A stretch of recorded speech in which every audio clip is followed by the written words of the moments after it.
Shalom, bien-aimés. Je m'appelle Edith Gay. Bienvenue sur cette plateforme Le Réveil des Héroïnes, ministère de restauration et de restitution de la femme et de la jeune fille. Que le Seigneur te localise. Bien-aimé, que le Seigneur te localise là où tu es. Que le Seigneur te localise là où tu es.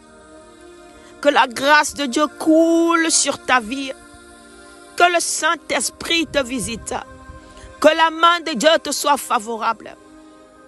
Si tu es d'accord avec cette parole, si tu crois en cette parole, dis Amen et reçois au nom de Jésus. La main de Dieu te touche là où tu es.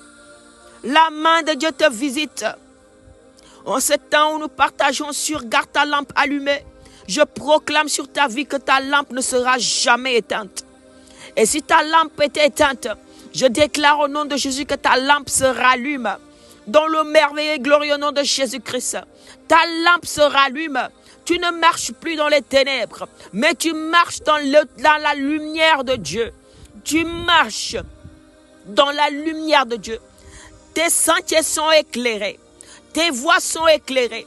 Ton chemin est éclairé dans le nom merveilleux et glorieux de Jésus. Bien-aimé, notre thème qu'on a entamé hier, notre sous-thème qui partageait sur veiller et prier. Nous parlons toujours de garde ta lampe allumée. Veiller et prier. Hier, nous avons vraiment encouragé, exhorté à prier, à prier, à prier parce que les jours difficiles sont sur le point d'arriver.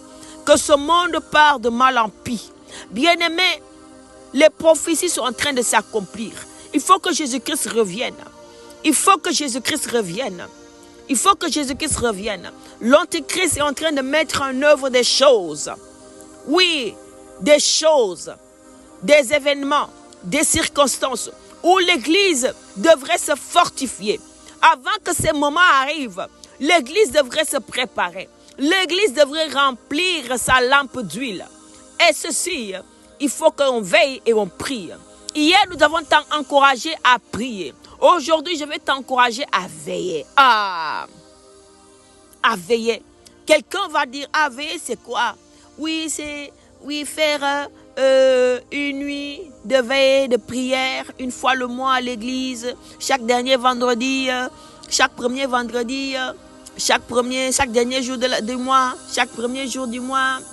En tout cas, les gens se sont organisés de telle sorte que nous avons des temps de veille, de prière, de telle heure à telle heure, une fois le mois, au minimum dans nos assemblées. Mais je ne parle pas de ce type de veillée. Non, je parle de veiller et prier. Je parle de quelqu'un qui marche étant éclairé. Je parle de quelqu'un qui marche dans le discernement. Je parle de quelqu'un qui veille sur ses actions, qui veille sur ses pensées, qui veille sur ses paroles, qui veille sur ce qu'il dit, ce qu'il fait. Je parle de quelqu'un qui sait veiller, oui, sur sa sanctification, sur sa consécration, sur sa relation avec le Seigneur, sur son intimité, sur ses rapports avec les hommes, sur ses relations avec Dieu, ses relations avec les hommes, sa relation avec Dieu. Je parle de ce type de personne. Je parle de telle personne. Oui, bien-aimé, prier c'est bon. Il y a des gens qui peuvent passer des heures en train de prier, de rabâcher, de crier, de prier, de rabâcher, de crier, de prier, de rabâcher. C'est bien. Mais à quoi ça sert? Tu pries, mais ton caractère n'est pas changé. À quoi ça sert? Tu pries, mais tes paroles, quand tu ouvres la bouche, les gens ont fui. Les gens fuient. Parce que les paroles qui sont de ta bouche sont des paroles dures. À quoi ça sert? Tu pries, mais tu offenses. Tu détruis, tu brises les gens. À quoi ça sert tout cela? À quoi ça sert qu'on prie, mais notre orgueil n'est pas brisé? À quoi ça sert on prie, mais on est toujours cupide? On a l'amour de l'argent dans le sang. À cause de l'argent, on est prêt à tuer. À cause de l'argent, on est prêt à mentir. À cause de l'argent, on est prêt à nous humilier. À cause de l'argent, on est prêt, oui, à nous corrompre. Parce que nous ne savons pas veiller. Veiller, c'est veiller sur notre état de cœur. Que notre cœur reste pur. Parce que la parole de Dieu dit, garde ton cœur plus que tout, car de lui viennent les sources de la vie. Alléluia. Ta langue peut communiquer la mort ou la vie. Alors garde ta langue. Veille à ce que tu dis. Ce qui remplit ton cœur, c'est ce qui sort de ta bouche. C'est ce que la parole de Dieu nous dit. Alors Dieu veut que nous puissions garder nos cœurs purs. Dieu veut que nous puissions marcher dans la sanctification. Que nous puissions nous sanctifier en lui. Nous puissions nous sanctifier en lui. Nous devons veiller. Veiller sur notre caractère. Et je dois faire un examen sur moi-même. Je dois prier et demander au Saint-Esprit, Esprit de Dieu, je ne veux pas entrer dans cette nouvelle année avec mon mauvais caractère. J'ai tendance à m'emporter vite. J'ai tendance à être offensé vite. Il y a des gens qui sont susceptibles. Facilement on t'offense. Non, et le dépassement ne permet pas l'offense de venir gâter ton atmosphère spirituelle. Quand tu vois quelqu'un qui t'offense, qui te dit des choses qu'il ne faut pas, ces choses qui sont comme des pics dans ton cœur, parle au Seigneur, au nom de Jésus. Non, Seigneur, je ne permets pas cette offense. Je ne permets pas cette offense, oui, de gâter mon atmosphère spirituelle. Je ne permets pas cette offense d'être une porte ouverte aux démons. Au nom de Jésus, je me lève au-dessus de l'offense. Et je proclame la paix de Dieu. Je déclare que je suis dans la paix de Dieu. Veillez! Veillez, c'est veiller sur son caractère. Veillez sur les paroles qui sortent de nos bouches. Des paroles qui frustrent, des paroles qui offensent. Veillez sur notre mauvais caractère. Faisons attention. Il y a des personnes trop hautaines, tellement hautaines, qui se croient supérieurs aux autres. Tout ce qu'il dit, c'est ce qui compte. Ce que l'autre dit ne compte pas. Cette personne ne veille pas. Cette personne, il lui manque l'humilité. Alors, on ne peut pas prier et négliger ce côté de veiller. Veillez sur ce qu'on fait. Veillez sur là où on pose nos pieds. Veillez sur là où on part, on entre. Veillez sur ce qu'on dit, ce qu'on pense. Nous devons cultiver quelque chose qui honore Dieu par nos pensées, par nos paroles et par nos actions. Nous devons veiller sur nos relations avec les autres. Comment est-ce que je me comporte dans mon lieu de travail? Est-ce que je respecte l'autorité établie? Est-ce que je ne suis pas un employé rebelle? Comment je veille dans mon lieu de travail? Est-ce que je suis honnête? Est-ce que je suis une personne loyale, intègre? Est-ce que je ne fais pas des choses qui contribuent à la destruction de l'entreprise?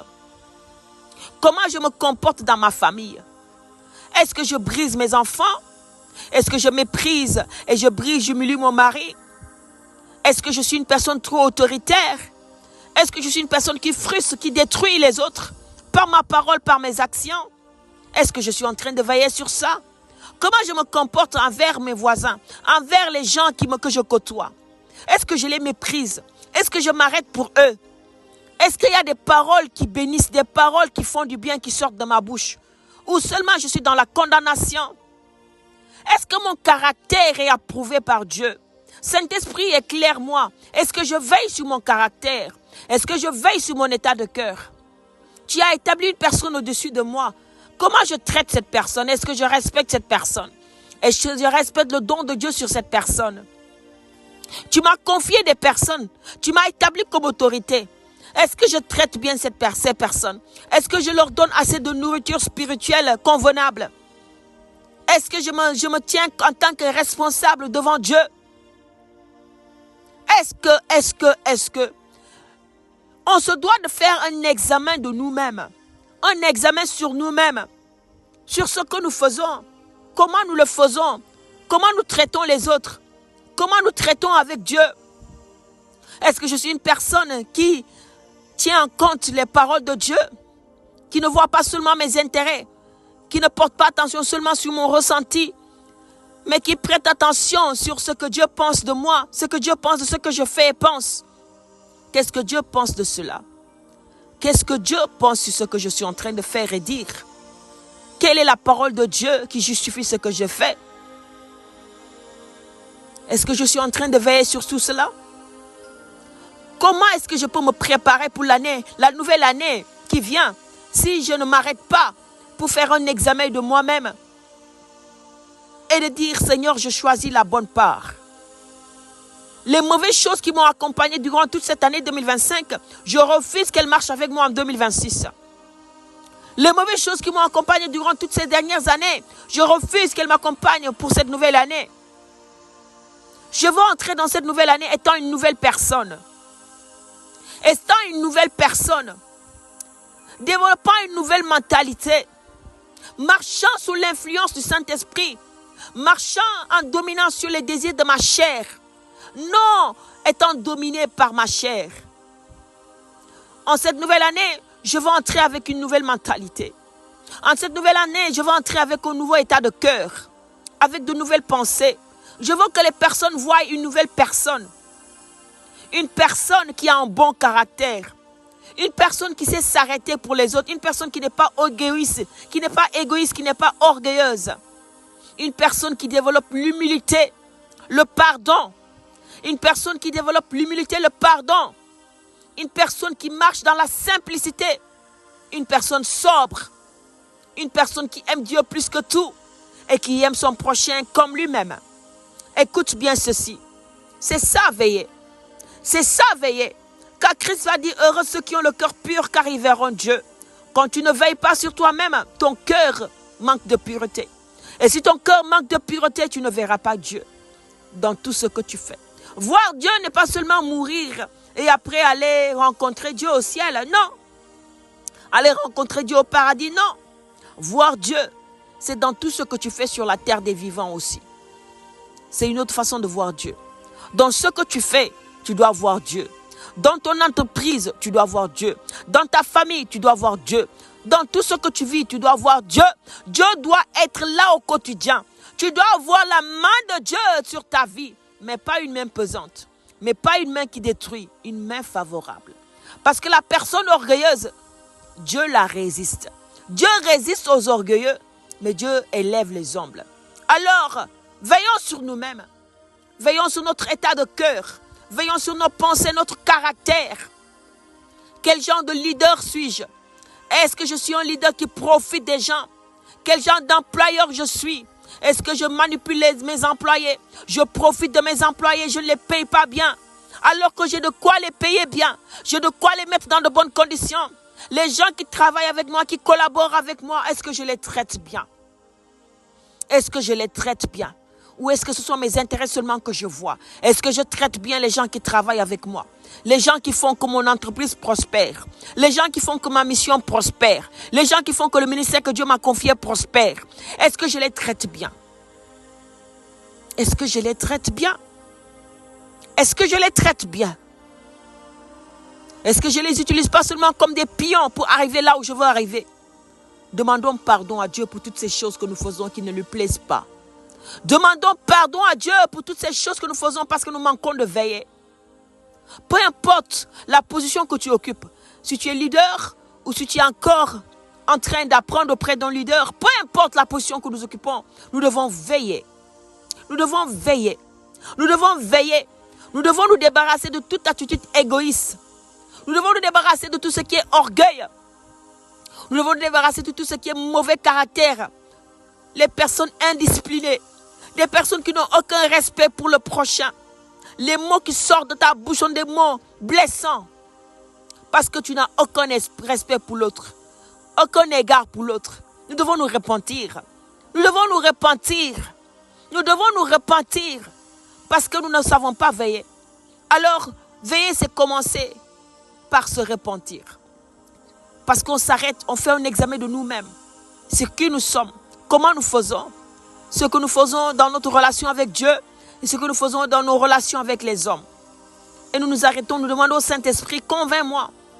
Convainc-moi. Montre-moi mes erreurs. Montre-moi là où je n'ai pas bien fait, car j'aimerais bien faire. Et après, le Saint-Esprit ouvre nos yeux et nous voyons nos erreurs. Et nous voyons nos points positifs, nos points négatifs. Et nous trions. Nous faisons un tri. Nous faisons un filtre. Et je choisis de prendre les bons points. Les mauvais points, je veux point que ça m'accompagne en cette nouvelle année. Dieu veut que tu veilles et que tu pries. Dieu veut que tu gardes ta lampe allumée. Merveilleux Saint-Esprit, je te dis merci pour ce temps. Merci pour toutes ces personnes Merci pour tout ce que tu as fait. Merci pour cette personne que tu as touchée. Merci pour mon cœur que tu as touché. Car le Seigneur nous a parlé à nous tous. Il a parlé au corps du Christ. Il t'a parlé à toi, il m'a parlé à moi. Ceci nous concerne tous. Et nous devons nous arrêter pour veiller. Veiller sur qui nous sommes, ce que nous pensons, ce que nous disons, ce que nous faisons. Afin que nos prières soient efficaces.